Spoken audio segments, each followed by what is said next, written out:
I used to believe that leaving was the bravest thing a person could do, but sometimes the hardest journey isn't walking away. It's finding the courage to come back. My name is Adrian Brooks, and for almost 9 years, I convinced myself that Harbor Point had become nothing more than a place on an old map. Whenever someone asked where I grew up, I'd smile politely, name the little coastal town, then change the subject before memories could catch up with me. Chicago had become my life. My apartment overlooked a skyline that never seemed to sleep. My work as an interior architect filled every hour on my calendar, and every award hanging on my office wall reminded people that I had made it. Success looked impressive framed behind glass. It just never felt warm when I came home at night. Most evenings ended the same way. I would microwave dinner, answer emails long after sunset, stare through floor-to-ceiling windows at thousands of glowing lights, and wonder why a city filled with millions of people could still make someone feel completely alone. Friends called me dedicated. Clients called me dependable. My boss called me irreplaceable. The truth was much simpler. Work was easier than thinking. If I stayed busy enough, I didn't have to remember the version of myself who once believed forever actually existed. Then one rainy Tuesday afternoon, my phone rang while I was reviewing blueprints for another luxury condominium project. The number belonged to Mrs. Evelyn Carter, my grandmother's next-door neighbor. Her voice was gentle, but I recognized the sadness before she even spoke the words. My grandmother had passed away peacefully in her sleep. She was 84 years old, stubborn until the very end, and according to Mrs. Carter, she'd spent her last afternoon tending the small flower garden behind the house as if spring would wait for her forever. I flew back to Harbor Point 3 days later, carrying only a single suitcase because I told myself I'd be gone before the following weekend. The plan was simple. Organize the paperwork. Sell the old house. Pack away a lifetime into label boxes. Return to Chicago before anyone noticed I had ever been there. Harbor Point looked almost exactly the same when I drove past the weathered welcome sign. The fishing boats still rocked gently against the docks. White seagulls circled above the marina. Kids rode bicycles down streets lined with maple trees that somehow seemed smaller than I remembered. Even the old lighthouse still stood against the gray Atlantic sky, stubbornly refusing to surrender to time. Only I had changed, or at least that's what I wanted to believe. My grandmother's cottage sat near the edge of town, wrapped in climbing roses that had grown wild without her careful hands. The white paint had faded, and one porch step creaked beneath my weight exactly the way it always had when I was 17. I unlocked the front door and was greeted by familiar scents of cedar wood, cinnamon, and old books. It didn't smell abandoned. It smelled like someone had stepped outside for groceries and might return any minute. Dust floated through the afternoon sunlight, dancing across framed family photographs that had never left the hallway walls. I was at 8 years old holding my first fish. There I was graduating high school beside Grandma, smiling wider than I ever smiled in corporate headshots. I carried my suitcase upstairs, but halfway to the guest room, I stopped outside the small bedroom that had once belonged to me. Everything remained untouched. The shelves still held battered novels, an old baseball glove, and a faded postcard tucked inside a cracked mirror. I reached toward it almost automatically before freezing. The postcard wasn't from family. It was from someone I hadn't allowed myself to think about in years. I pulled my hand back as if the paper itself could burn me. Instead, I walked downstairs, opened every window to let the ocean breeze inside, and told myself I had come back only to settle an estate. Nothing more. Tomorrow I would meet the realtor. Tomorrow I would begin packing. Tomorrow this town would become my past again. I had no idea that less than 24 hours later, one ordinary cup of coffee would quietly unravel every promise I had made to myself. The next morning arrived wrapped in cool ocean air and the distant cry of gulls drifting. Across the harbor, I woke earlier than I had in months, not because an alarm demanded it, but because silence had its own way of pulling me out of bed. There were no car horns beneath my window, no endless stream of notifications waiting for my attention, only the rhythmic crash of waves somewhere beyond the trees. For the first time in years, I made breakfast without checking my phone every few minutes. A slice of toast, scrambled eggs, and the coffee my grandmother had always bought from the local market somehow tasted better than anything I had ordered in Chicago. After cleaning the dishes, I found a handwritten list tucked beneath the old cookie jar. In my grandmother's careful handwriting were 3 simple reminders: water the roses, visit the bookstore, and never skip coffee at Harbor Brew. I smiled despite myself. Even after she was gone, she was still organizing my day. I slipped the note into my jacket pocket before locking the front door and walking toward Main Street. Harbor Point was waking up slowly. Shop owners swept sidewalks, fishermen unloaded the morning catch, and neighbors greeted one another by name without rushing to the next appointment. An elderly couple argued playfully about whether they needed another loaf of sourdough bread, while 2 children chased each other across the town square with melting ice cream despite the cool weather. Everything moved at a pace I had almost forgotten existed. Harbor Brew sat on the corner exactly where it always had, its weathered blue awning fluttering gently in the breeze. The little brass bell above the entrance chimed as I stepped inside, releasing the comforting aroma of freshly ground coffee beans, warm cinnamon rolls, and baked blueberry muffins. The place looked almost unchanged. The mismatched wooden chairs were still there. The chalkboard menu still listed homemade pastries beneath colorful handwriting. Even the old vinyl records decorating one wall had survived another decade. A young college student behind the register smiled politely. "Good morning. What can I get started for you?" Before I could answer, another voice drifted from somewhere behind the espresso machine. "1 large black. Coffee. No sugar." Still the same. My heart stopped before my mind understood why. The voice was deeper now, steadier, carrying the confidence that only time could build, but there was no mistaking it. I slowly lifted my eyes.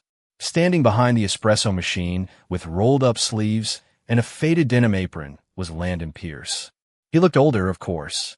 The soft features I remembered had sharpened into quiet confidence. His sandy brown hair was slightly longer than it had been years ago, and faint laugh lines rested near his eyes as though life had given him reasons to smile even after everything that had happened. He looked at me with complete calm, almost as if he had expected this moment all along. I stared for what felt like several seconds before finally managing a quiet, "You remember my order?" One corner of his mouth lifted into a small smile. Some things are harder to forget than others. The student glanced between us with obvious curiosity before quietly pretending to organize paper cups. I cleared my throat, suddenly fascinated by the wooden floor beneath my shoes. "I did not know you worked here." Landon gently placed a fresh cup beneath the espresso machine before answering. "I own it now." That surprised me more than seeing him. Harbor Brew had belonged to Mr. Henderson ever since we were teenagers. "Mr. Henderson finally retired?" I asked. "About 4 years ago," Landon replied. "He wanted someone local to keep it going. I guess he trusted me enough to hand over the keys." There was pride in his voice, but not arrogance.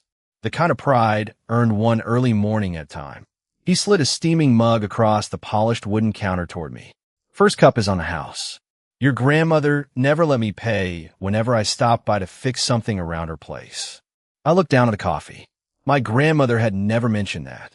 Or perhaps she had, and I had simply been too busy living somewhere else to listen carefully. "She always spoke highly of you," I admitted quietly. Landon's expression softened. "She spoke highly of you too."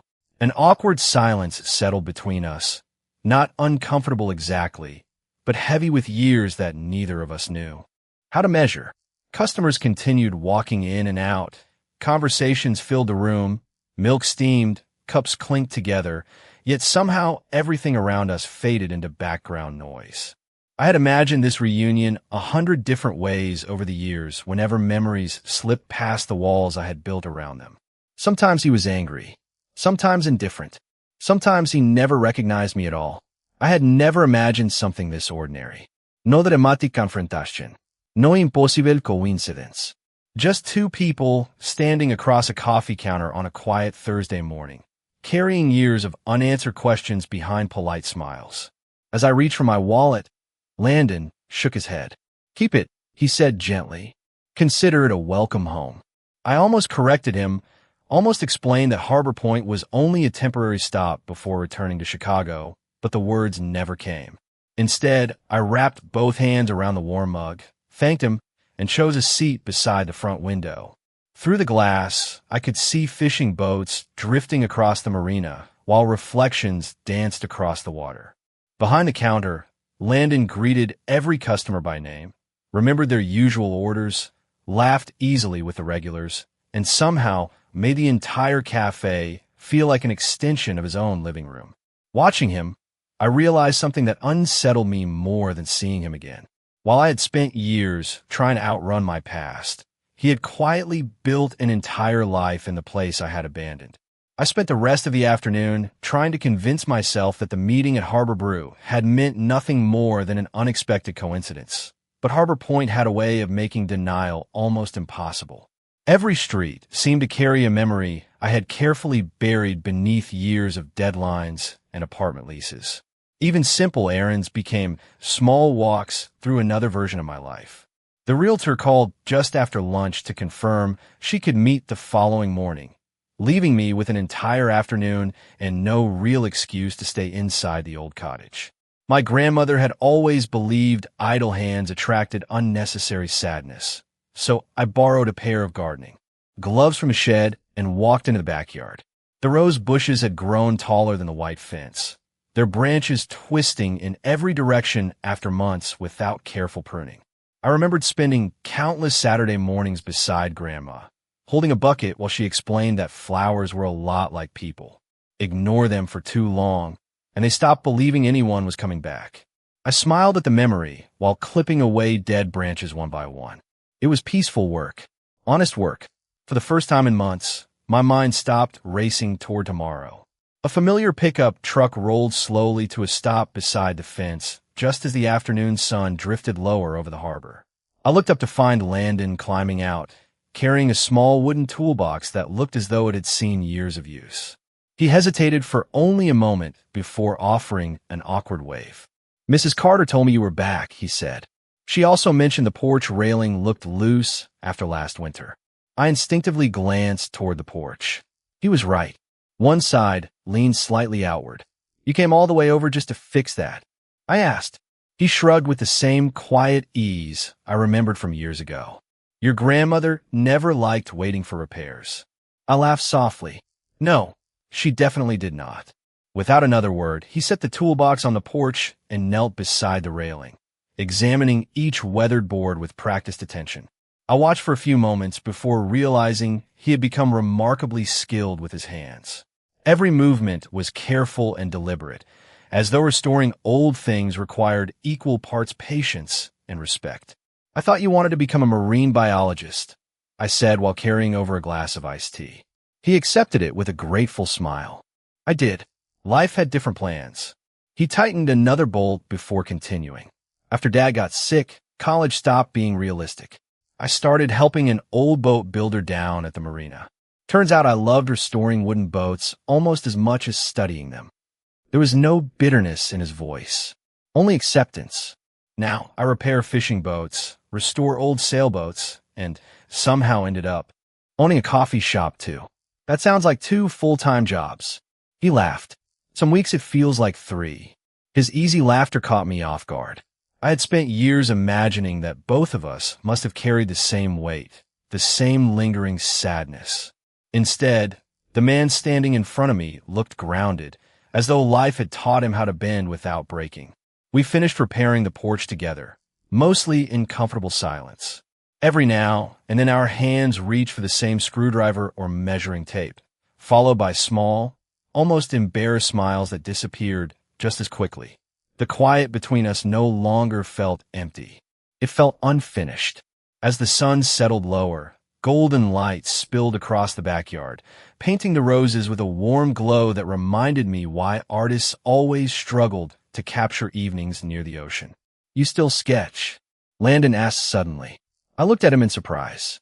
"I have not touched a sketchbook in years." "That is a shame." He leaned against the railing we had just repaired. "You used to draw everything. The harbor, the lighthouse, Mrs. Carter's cat, even my truck once." I laughed. Your truck barely deserved to be called a truck back then. It still does not, he admitted with a grin. The familiar rhythm of teasing each other slipped back into place so naturally that it startled both of us. For a brief moment, it felt as though the missing years had folded quietly into the background. Then my phone buzzed in my pocket. Another email from Chicago. Another client asking if I could review revised plans before Monday morning. The bright screen instantly pulled me away from the backyard, from the roses, from the conversation, and back into the fast-moving life I had left behind only days earlier. I stared at the notification longer than necessary before locking the screen again. Landon noticed, but chose not to ask. Instead, he gathered his tools and closed the weathered toolbox. "Well," he said gently, "the porch should survive another winter now." I thanked him as he walked toward his truck, but before opening the driver's door, he paused. The Harbor Point Community Library is hosting its annual book fair on Saturday, he said without turning around. Your grandmother volunteered there every year. They could probably use an extra pair of hands. He climbed into the truck before I could answer, leaving only the quiet hum of the engine as he disappeared down the street. I remained standing on the porch long after he was gone, staring at the repaired railing. I had arrived believing I would spend 1 week closing the final chapter of my past. Yet somehow, in less than 2 days, this little town had already begun placing new pages in front of me. And for the first time in a very long while, I was not entirely sure I wanted to stop reading. Saturday arrived with clear blue skies and the kind of crisp ocean breeze that carried the scent of salt, pine, and fresh coffee through every corner of Harbor Point. I almost convinced myself not to go to the community library, but my grandmother's handwritten note was still folded inside my jacket pocket, and somehow that felt like enough of a reason. The library stood on a gentle hill overlooking the marina, its brick walls decorated with colorful banners welcoming families to the annual book fair. Volunteers hurried between folding tables stacked with donated novels, children's books, and homemade pies waiting for the afternoon fundraiser. The moment I stepped inside, at least 5 people greeted me by name before I even reached the front desk.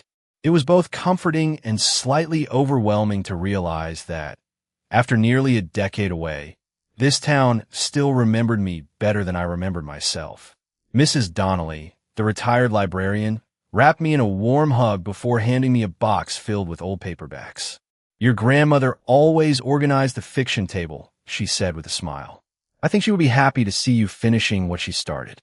I spent the next hour arranging books while children wandered between shelves searching for adventure stories and parents chatted over coffee. Every few minutes, another familiar face appeared with questions about Chicago, memories of my grandmother, or stories I had almost forgotten. It felt less like volunteering and more like quietly stepping back into a conversation that had continued even while I was gone.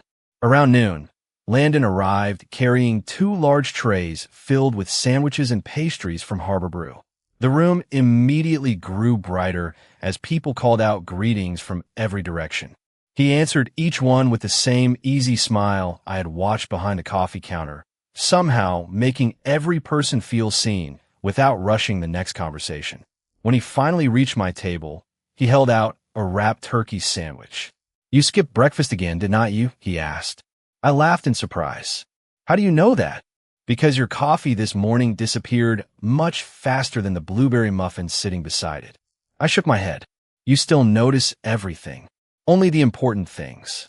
The words were simple, almost casual, yet they lingered in my thoughts long after he walked away to help another volunteer unload boxes. The afternoon passed with laughter, misplaced bookmarks, children proudly announcing how many books they planned to read before school started again, and elderly neighbors debating classic mystery novels as though the outcome truly mattered. Watching everyone work together reminded me that community was built through ordinary moments repeated over many years. It was never one grand event. It was showing up again and again until people trusted you would always be there. As the fair ended, dark clouds gathered unexpectedly over the harbor. Within minutes, steady rain drummed across rooftops, trapping volunteers inside while everyone waited for the weather to pass. Mrs. Donnelly looked toward the windows and sighed. The roof over the reading room has started leaking again. Without hesitation, Landon grabbed a ladder while I carried empty buckets beneath the dripping ceiling. We laughed as we scrambled from one corner of the room to another, trying to keep books dry. At one point, we both reached for the same bucket, bumped shoulders, and nearly lost our balance before bursting into laughter that felt far too familiar. "Some things really never change," Landon said, shaking his head. By the time the rain finally slowed, the streets were covered in shimmering reflections, and the evening had grown colder than anyone expected. Mrs. Donnelly insisted neither of us should drive until the roads dried, because fallen branches had blocked the coastal highway. "You two can stay at the volunteer cottage behind the library," she said matter-of-factly. "There are 2 blankets, plenty of hot cocoa, and one very reliable old heater." The tiny cottage was little more than a single room with a kitchenette, a fireplace, and one wide bed that had clearly been meant for visiting volunteers during storms. We exchanged an awkward glance before Landon chuckled softly. "I can sleep on the couch." We both looked toward the couch, which was barely long enough for a teenager. I smiled despite myself. "Your feet would be hanging off the end." "Probably." We eventually agreed to share the bed the practical way old friends sometimes do, fully dressed, with an extra blanket folded between us more out of habit than necessity. The room remained quiet except for the gentle tapping of rain against the windows and the steady crackle of the fireplace. We lay facing opposite directions at first, staring into the darkness, each pretending sleep might arrive quickly. After several silent minutes, Landon spoke so quietly I almost thought I had imagined it. "You know, your grandmother used to tell me that people who care about each other never really lose the conversation. They just pause it for a while." I stared at the ceiling, letting those words settle somewhere deep inside me. "She always had a way of making complicated things sound simple," I replied. She did. Another comfortable silence followed, lighter than the ones we had shared before. There was no awkwardness in the room anymore. Only the quiet awareness that 2 lives separated by years could still find the same peaceful rhythm beneath the sound of falling rain. For the first time since returning to Harbor Point, I fell asleep without thinking about deadlines, unfinished projects, or the flight back to Chicago. Instead, I drifted off listening to the storm outside, realizing that sometimes the safest place to rest was not the one you had planned, but the one that unexpectedly felt like home. Morning sunlight filtered gently through the cottage curtains, painting soft golden lines across the wooden floor before I slowly opened my eyes. For a brief moment, I forgot where I was. The sound of waves replaced the traffic I had grown used to, and the scent of fresh rain lingered in the cool air drifting through a slightly open window. Then I noticed the second mug sitting on the tiny kitchen counter and remembered everything. Landon was already awake, standing outside on the small porch with 2 steaming cups of coffee balanced carefully in his hands. He turned as the screen door creaked behind me and smiled with the same quiet warmth that had somehow become both familiar and completely new. "I figured you still wake up before 7, he said, handing me one of the mugs. I accepted it with a grateful nod. Some habits survive every city. We stood side by side watching the harbor slowly come alive. Fishing boats drifted away from the docks, while early morning joggers followed the shoreline path.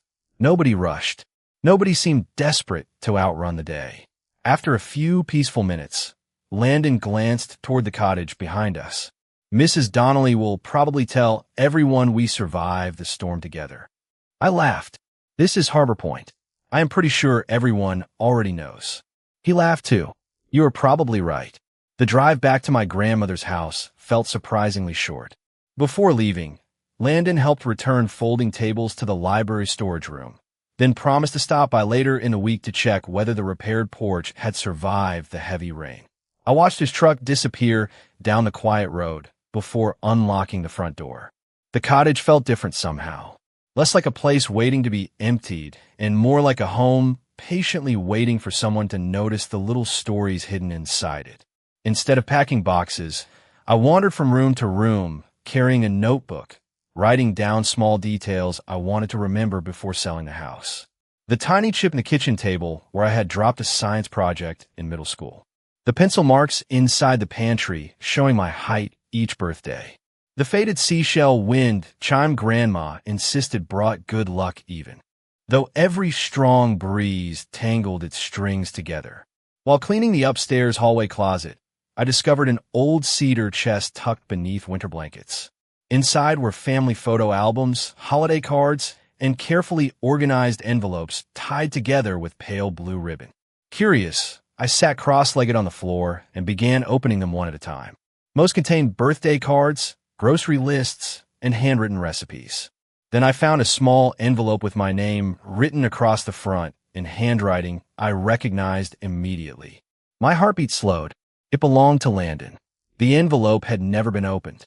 My fingers hesitated before carefully lifting the flap. The letter inside was dated 8 years earlier, only 3 weeks after I had left Harbor Point. The paper had yellowed slightly with time, but every word remained perfectly clear. Adrian, if this letter reaches you, then maybe I still have one chance to explain. Dad accepted a job 3 states away because the boatyard closed overnight. We left so quickly that I never got to say goodbye the way I wanted to. I went to your house every day that week, but your grandmother said you had already gone back to Chicago for work. I called the number you gave me, but it never connected. Maybe I wrote it down wrong. Maybe life simply got louder than both of us. I do not know if you're angry. Maybe you should be. I just hope one day you know that leaving was never something I chose. I folded the letter carefully, unable to look away from the final sentence. If our paths ever cross again, I hope we meet as strangers willing to listen instead of 2 people still carrying unfinished conversations. My throat tightened as memories I had spent years blaming on abandonment suddenly shifted into something entirely different. I had believed he disappeared without a word. He had believed I left before hearing his explanation. Somewhere between rushed decisions, disconnected phone numbers, and ordinary bad timing, 2 lives had quietly drifted apart.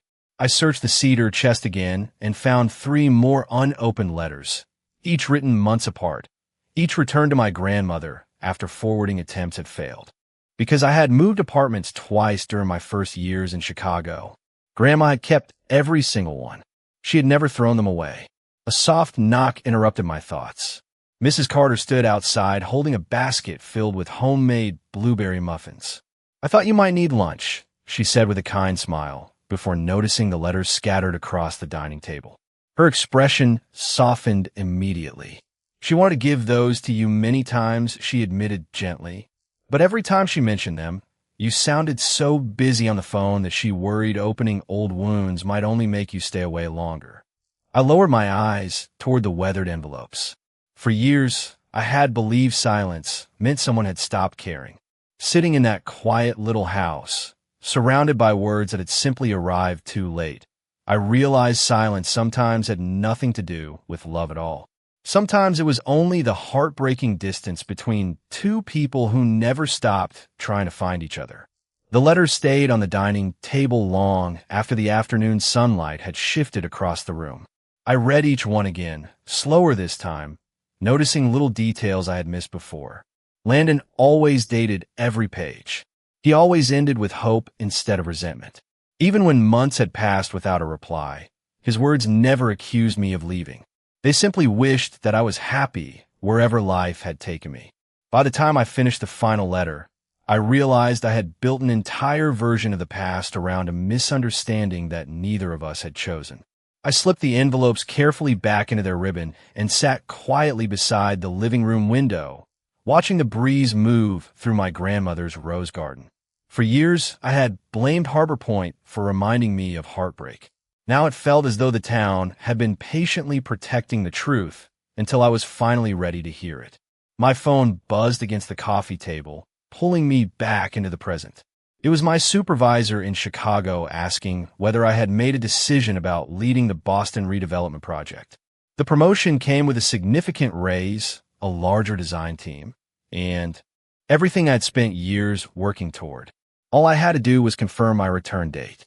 My thumb hovered over the screen, but instead of replying, I locked the phone and slipped it into my pocket. For the first time in my career, I did not know what answer I wanted to give. Later that afternoon, I found myself walking toward Harbor Brew almost without thinking.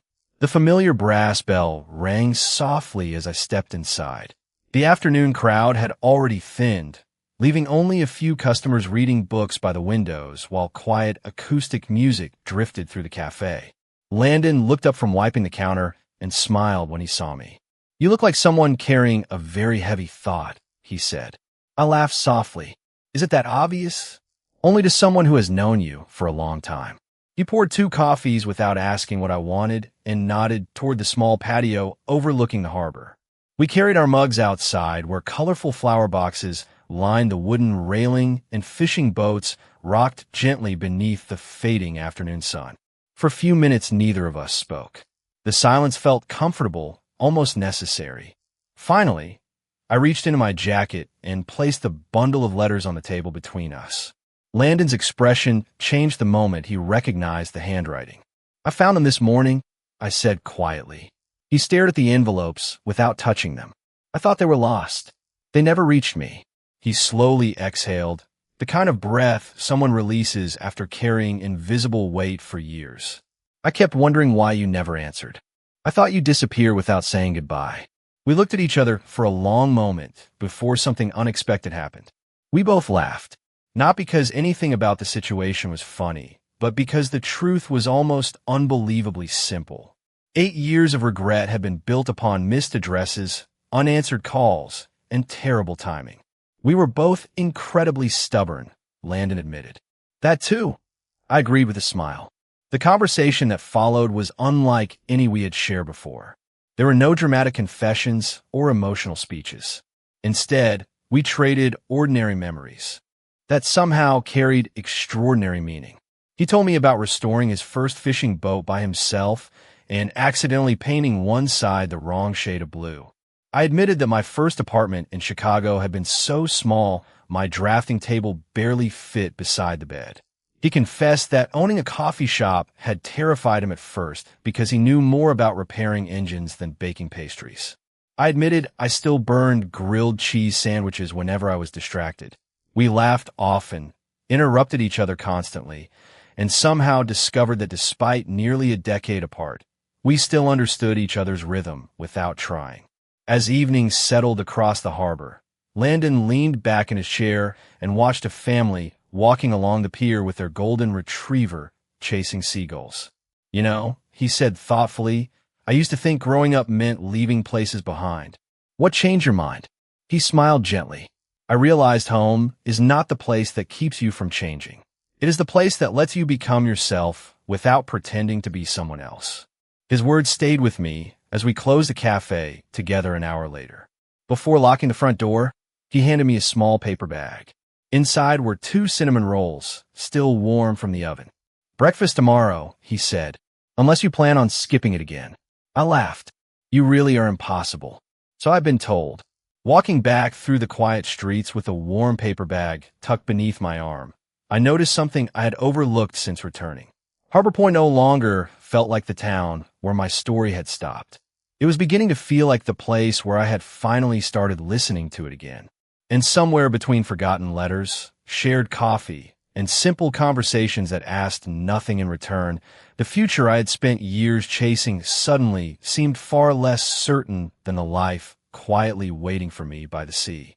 The following morning, I woke before sunrise and carried my coffee onto the front porch, wrapping both hands around the warm mug while the horizon slowly shifted from pale gray to soft shades of orange.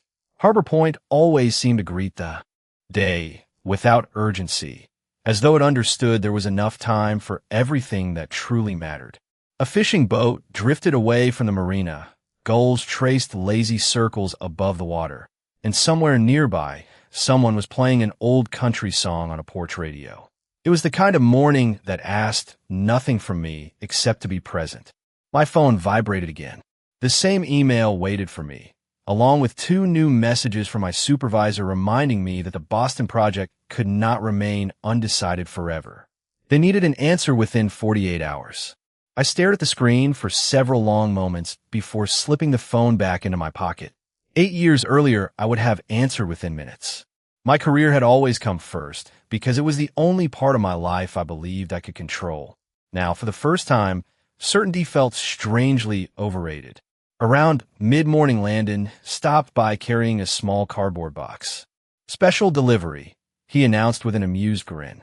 Inside were old photographs Mrs. Donnelly had found while cleaning a storage room at the library. They showed community festivals, volunteer projects, holiday parades, and school events stretching back nearly 15 years. We spread them across my grandmother's dining table like pieces of an enormous puzzle. Every picture revealed another forgotten memory. That we were painting benches for the town park during high school. Another showed my grandmother laughing beside a table covered with homemade pies while Landon stood beside her, wearing an apron much too large for him. In one faded photograph, I found myself sketching the lighthouse while Landon sat nearby, pretending to read a book, even though I remembered perfectly well that he had spent most of that afternoon watching me draw instead. We laughed over questionable hairstyles, outdated clothing, and expressions frozen forever by old cameras. Somewhere between the photographs and shared memories, time stopped feeling like something that had separated us. It became something we had both survived in different ways. After lunch, Landon asked if I wanted to ride with him to the marina because one of the restored sailboats was ready to return to its owner. The workshop stood at the far end of the harbor, where weathered wooden buildings overlooked rows of fishing vessels. The scent of fresh-cut cedar mixed with salt water filled the air.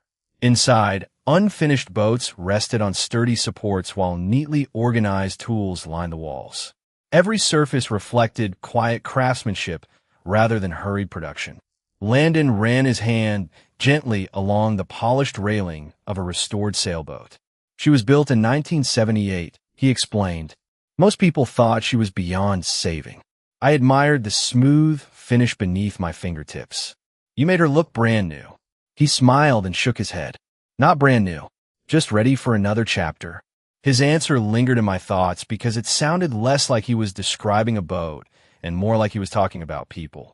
We spent the afternoon sanding a small wooden bench that would eventually be installed beside the marina walkway. I was terrible at it.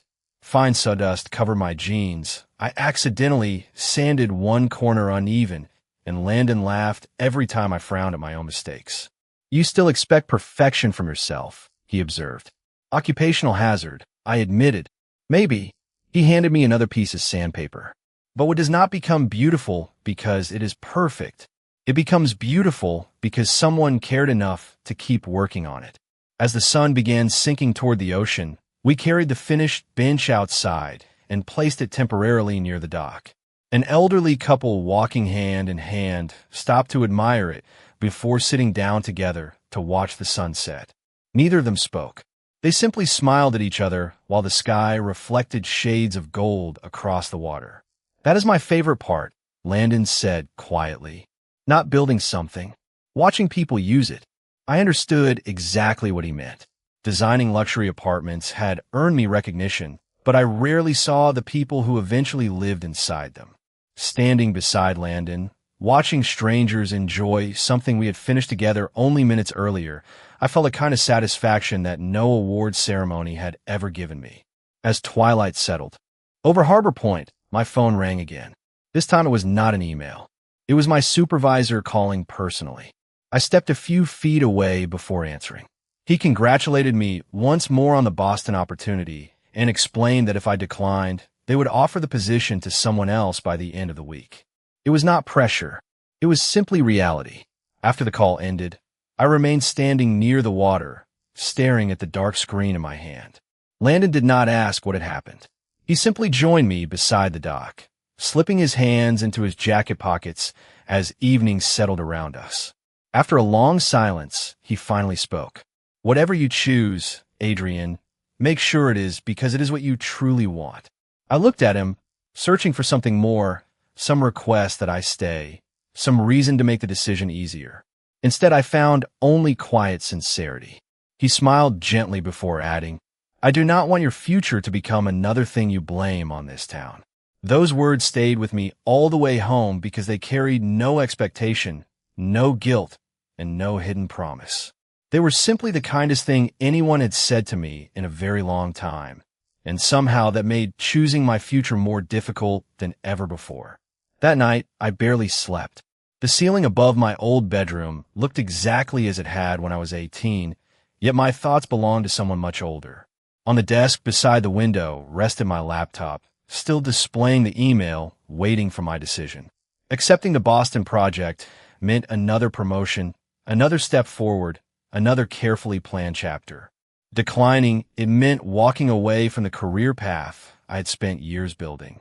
I kept telling myself there had to be a logical answer, but the longer I searched for one, the more I realized that not every important decision could be solved like a design problem. Just before sunrise, I walked down to the beach, carrying the bundle of old letters in my jacket pocket. The tide was low, exposing smooth stones and long stretches of damp sand that reflected the early morning sky. I sat on an old driftwood log where Landon and I used to watch fishing boats leave the harbor before school. Everything looked smaller than it had back then, yet somehow more meaningful. I unfolded one of the letters again and read the final sentence slowly. If our paths ever cross again, I hope we meet as strangers willing to listen instead of two people still carrying unfinished conversations. I smiled quietly because that wish had already come true. We were listening now. Maybe not perfectly, but honestly. A few hours later, the realtor arrived with paperwork, market reports, and several interested buyers ready to schedule viewings. She walked through every room, complimenting the location, the garden, and the condition of the house. Homes like this do not stay on the market for long, she explained, especially this close to the water. I nodded politely while following her from room to room, but every sentence sounded strangely distant. When she reached the living room, she paused beside the large front window. This space could easily become an open concept renovation, she suggested. I looked around the room, imagining walls removed, furniture replaced, memories packed into storage boxes. For the first time since arriving, that future no longer felt right. Would it be possible to wait a little longer before listing it? I asked. She looked surprised but smiled kindly. Of course. It is your decision. After she left, I walked slowly through the empty house once more. Instead of seeing an old property that needed to be sold, I began noticing possibilities I had overlooked. The unused sunroom could become a bright studio. The dining room overlooked the rose garden and filled with afternoon light. The small attic would make a peaceful reading space after a little work.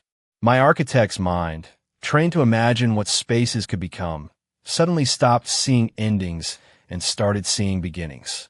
That afternoon, I found Landon repairing a weathered bench outside Harbor Brew. He looked up with his usual smile. "You look like someone who finally figured something out." I laughed. Maybe I figured out what was confusing me. He set his tools aside and waited without interrupting. I spent years believing success meant always moving forward, I admitted. Every promotion, every bigger project, every new city. I never stopped to ask whether I was actually building the life I wanted or simply collecting accomplishments. Landon leaned against the bench, listening carefully. And now, I looked toward the harbor where families were strolling along the boardwalk, children feeding gulls while neighbors greeted each other by name. Now I think I've been designing beautiful places for strangers while forgetting to build a home for myself. He remained quiet for several moments before speaking. "Do you remember the treehouse behind your grandmother's shed?" I laughed immediately. "The one that collapsed because we ignored the instructions?" "Exactly." His eyes sparkled with amusement. "We spent 3 days trying to make it look impressive, then realized we forgot to strengthen the foundation." We both laughed, remembering the spectacular failure that had seemed like the end of the world when we were teenagers.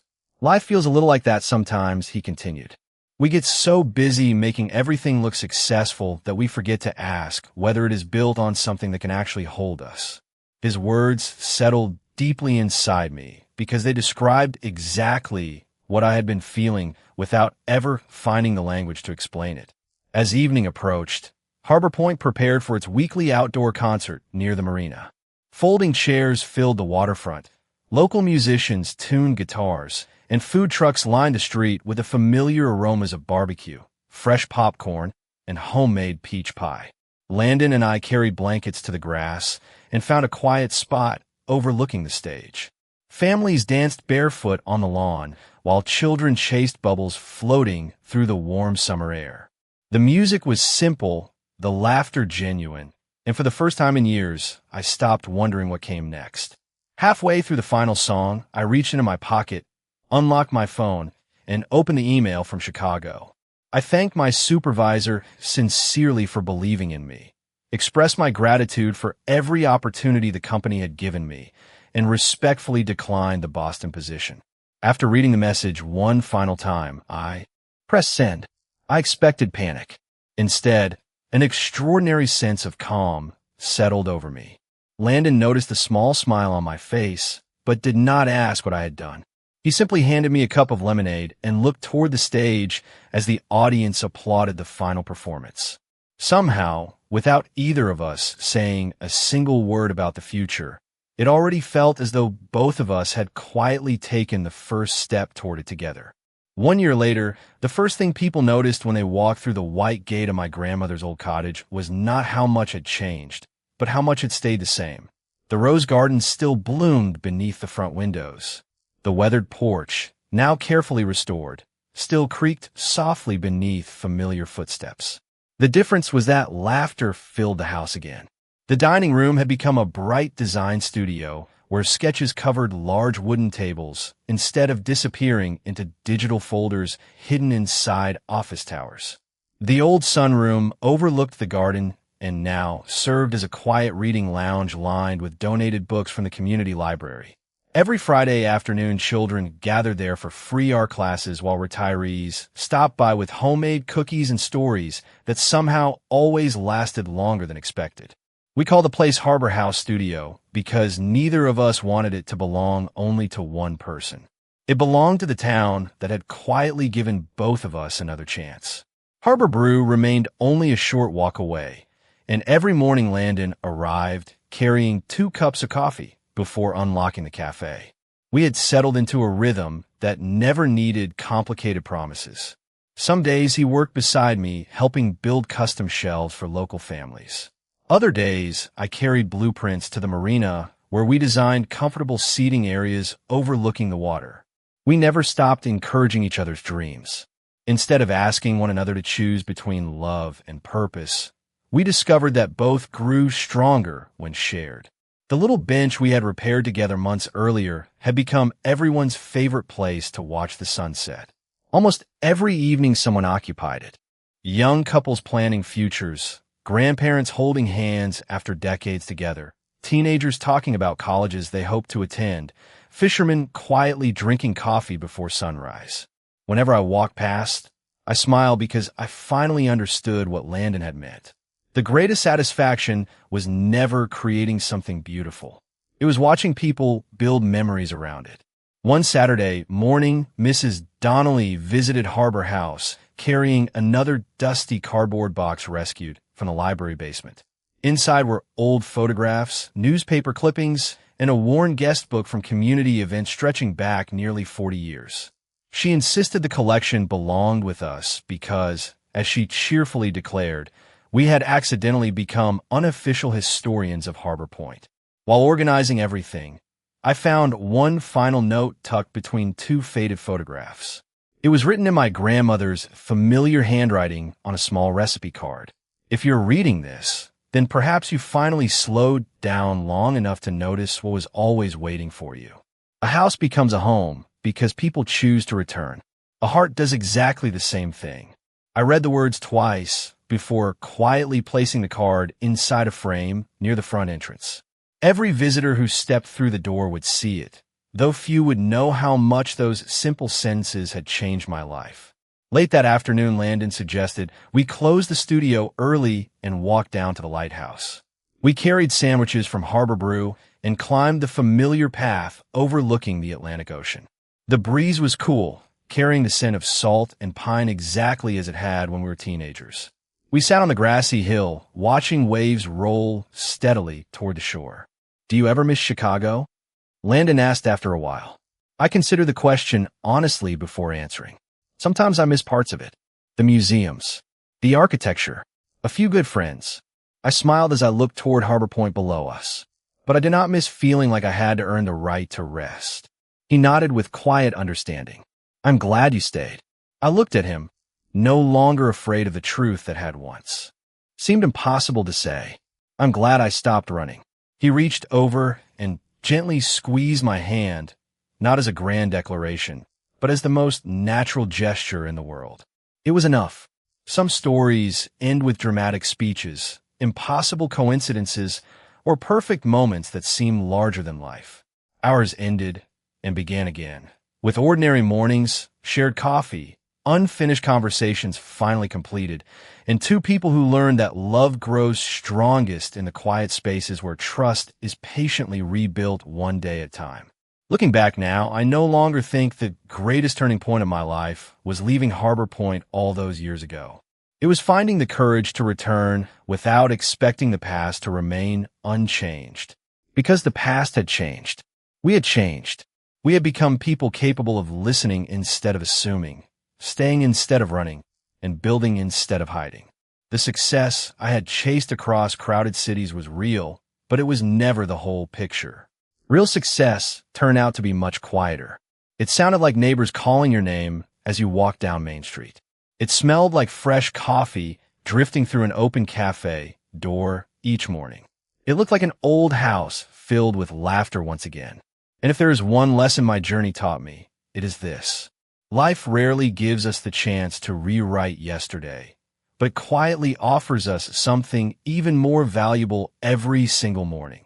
The opportunity to build tomorrow with greater kindness, deeper understanding, and the courage to stay where our hearts have finally found their way home.